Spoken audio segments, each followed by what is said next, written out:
अरे का भाई साहब, कैसन मुंह लटका के बैठल हुआ मर्दवा? का भैया? कैसन मुंह लटका के बैठल हुआ? गांव के याद आ गई भैया। गांव के याद। काहे हो, कैसन अचानक आज गांव का याद आ गल? मजा ना आवत का यहाँ?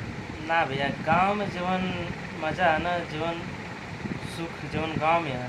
शहर में ना के तनियो सुख सुविधा रहले के बाद गांव के याद तइबे करेला। ये तो बात भाई एकदम सही कहत हुआ। शहर में 50,000 रुपया रही तो वो मज़ा ना मिली जौन गांव में बिना पैसा का हमने मज़ा लेते नहीं जा। लेकिन का करबा, जिंदगी में कुछ बने खातिर गांव तो छोड़े के पड़ी ना। गाँव में रह के हर चीज़ सफल ना कर पाई बा अपन जिंदगी का। बात सही है भैया।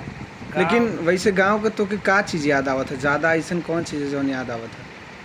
गांव के सबसे ज्यादा याद आवत माई के हाथे का खाना। आए है। गांव के संगे लइकन के संगे घूमल खेलल वाला ठीक है, छोट लइकन के परेशान करल। बाबूजी का गरिया भुला तड़ा। अरे बाबू के गाड़ी कैसे बुलाए भैया? बाबू के गाड़ी तो एकदम बिहाने उठता सुता सुने के मिल जाता है, एकदम कान खनखना के। यहाँ आइले के बाद वो कुछ ना है। लेकिन वो गाड़ी में भी प्यार छुपल होला, हाँ आशीर्वाद भैया, छुपल होला। एकदम सही बात है।